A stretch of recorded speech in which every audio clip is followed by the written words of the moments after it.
शिकायत से पहले कुंभकर्णी नींद क्यों सोता है जिम्मेदार विभाग? सवाल जनता का है, मुद्दा लापरवाही का। अहले वतन न्यूज में आपका स्वागत है। मैं हूं आपके साथ गुलफाम अली। आज हम उस सच्चाई पर बात कर रहे हैं जो कागजों में तो बिल्कुल सही लगती है, लेकिन जमीन पर आते ही आम आदमी की पूरी जिंदगी उलट पुलट कर देती है। जब किसी जमीन की रजिस्ट्री हो जाती है तो आम नागरिक यह मान लेता है कि अब वह जमीन पूरी तरह उसकी है। उसने स्टाम्प ड्यूटी दी, टैक्स भरा, सरकारी नियमों का पालन किया तो मालिकाना हक भी पक्का हो गया। लेकिन यहीं से असली परेशानी शुरू होती है। सवाल सिर्फ रजिस्ट्री का नहीं, वास्तविक कब्जे का है। कब्जा सही जगह पर मिला या नहीं, इसकी जिम्मेदारी आखिर किसकी है?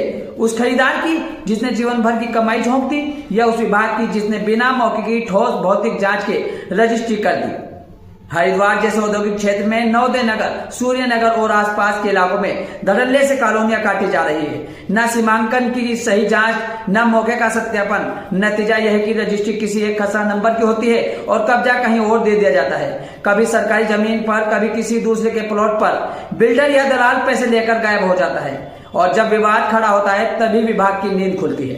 फिर शुरू होता है नोटिस, जांच और कार्रवाई का लंबा सिलसिला। और इस पूरे खेल में सबसे ज्यादा परेशान कौन होता है? वही गरीब नागरिक जिसने नियमों पर भरोसा किया, पूरा भुगतान किया और अपने परिवार के लिए एक छोटा सा घर बनाया। अगर विभाग समय रहते जागता है, रजिस्ट्री से पहले साइट वेरिफिकेशन, सीमांकन और कब्जे की पुष्टि अनिवार्य करता है, तो ना घर टूटेंगे, ना लोग कोर्ट और दफ्तरों के चक्कर काटेंगे। सबसे बड़ा सवाल आज भी वही है, जब शिकायत आती है तभी कार्रवाई क्यों, पहले क्यों नहीं? यह व्यवस्था की सबसे बड़ी विफलता है। जहां गलती सिस्टम की होती है और सजा आम जनता को मिलती है। और सबसे दर्दनाक पल तब आता है जब गरीब की मेहनत से बना घर सरकारी जमीन बताकर बुलडोजर की जद में आ जाता है। अब वक्त है जवाबदेही तय करने का।